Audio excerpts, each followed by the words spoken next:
안녕하세요. 윤곽 케이스 리뷰하는 남자 유캐리 유지한입니다.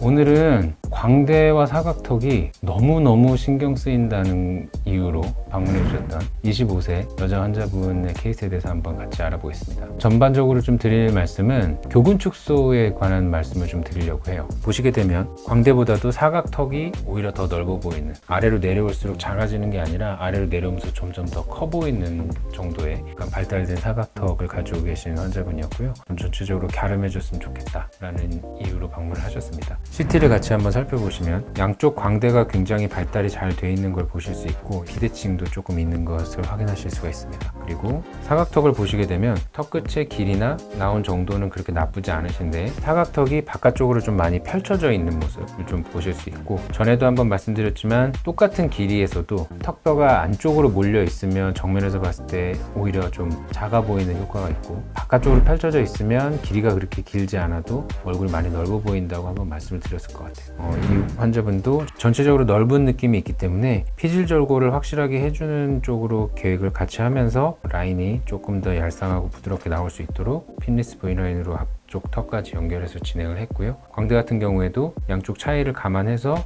오른쪽의 경우에는 조금 절제량을 늘렸고요. 왼쪽의 경우에는 절제량을 조금 줄여서 광대를 축소해서 진행을 하도록 하였습니다. 옆에서 보시게 되면 사각턱 부분이 확실히 좀 절제될 수 있도록 전체적으로 아래쪽 길이감도 좀 줄여드리고요. 턱 끝보다 좀 아래쪽으로 내려왔다가 올라오는 처진 느낌을 스트레이트한 라인으로 바꿔주기 위해서 중점을 두고 앞턱 거의 끝까지 올 수 있도록 수술이 진행되었습니다. 그와는 별개로 약간 전체적으로 사각턱뼈가 크기는 하지만 광대보다도 더 넓어 보이는 정도의 느낌은 아니거든요. 실제로 환자분을 뵈면 이쪽에 근육이 굉장히 많이 발달돼 있어요. 소위 말하는 교근이 발달이 굉장히 많이 돼 있어서 실제로 뼈보다도 훨씬 더 얼굴이 옆으로 좀 넓어 보이는 타입이셨습니다. 자, 교근의 해부학적인 특징에 대해서 좀 살펴보면, 교근은 처음에 이 광대뼈의 아랫면에서부터 시작을 해서 우리가 소위 말하는 이 사각턱 있는 부위, 귀밑각 있는 부위 쪽으로 쭉 내려와서 이 턱뼈에 부착이 되게 됩니다. 기능은 턱을 씹고 할 때 이제 턱을 위쪽으로 당겨주는 역할을 진행을 하게 되고요. 조금 더 깊게 살펴보면 겉에 표층에 있는 교근이 있고 또 이제 더 깊은 층에 있는 교근이 있습니다. 그래서 저 같은 경우에는 보통 교근 축소는 이 아래쪽에 표층의 교근만 있는 부분에서 어느 정도 시행을 하고, 교근 축소를 할 때 조금 신경 쓰는 부분이, 그러니까 이 아래쪽에 있는 근육을 전부 다 잘라내지는 않습니다. 그렇게 되면 약간 위쪽에는 교근이 남아있고 아래쪽에는 교근이 없어서 뭔가 우리가 특히 이제 씹거나 할 때 위쪽은 이렇게 더 두꺼워지면서 붉어지는데 아래쪽은 좀 쾌활히 패여있는 이런 모습이 나올 수도 있거든요. 그래서 전층이 아닌, 사람한테 쓰기가 조금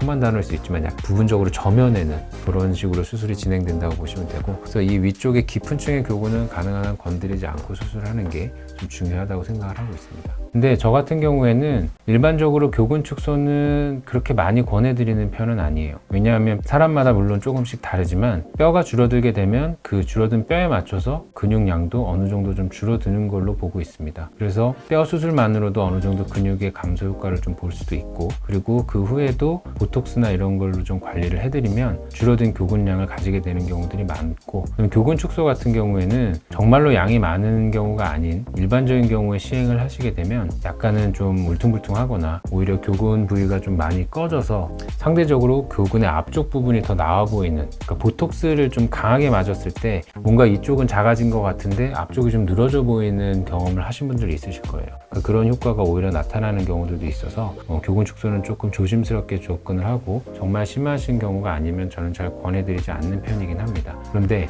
이미 보톡스에 좀 내성이 있어서 효과가 잘 없으시거나, 이건 뼈가 줄어들어서 거기에 맞춰서 교근이 어느 정도 축소가 된다고 하더라도 이건 너무 많을 수밖에 없다 라고 판단이 되는 경우에는 교근 축소를 좀 권해드리고 있습니다. 그래서 수술이 진행되고 3개월 정도 된 사진이고요. 물론 아직까지 좀 붓기가 남아 있으셔서 지금보다는 좀 더 슬림하게 될 거로 생각이 됩니다만, 일단은 광대의 굴곡이나 이런 점도 많이 좋아졌고, 턱 라인도 예전에는 광대보다 더 이렇게 바깥쪽으로 튀어나오는 느낌의 얼굴이었다면 전체적으로 잘 줄어들고 있는 모습이고요. 또 교근 축소를 한 경우에는 붓기가 아무래도 하지 않은 경우에 비해서는 조금 더 천천히 빠지는 경향도 있는 것 같습니다. 그래서 지금보다 훨씬 더 좋아질 여력은 더 있다고 보여지고요. 정리해서 말씀드리면 교근 축소는 보통은 두 가지 방법으로 많이 시행이 됩니다. 고주파 등을 이용해서 신경 차단을 해서 하는 방법이 있고, 아니면 수술을 하면서 동시에 좀 물리적으로 절제해내는 방법이 있는데요. 사각턱 수술을 할 때는 실질적으로 눈으로 보고 만지면서 조금 부족하면 추가적으로 더 제거를 하고 이렇게 안정적으로 진행을 할 수 있기 때문에 직접적인 절제를 하는 것을 선호하고 있습니다. 근데 물론 교근은 부드러운 조직이기 때문에 뼈처럼 이렇게 완벽하게 잘라내거나 하기는 좀 쉽지는 않아요.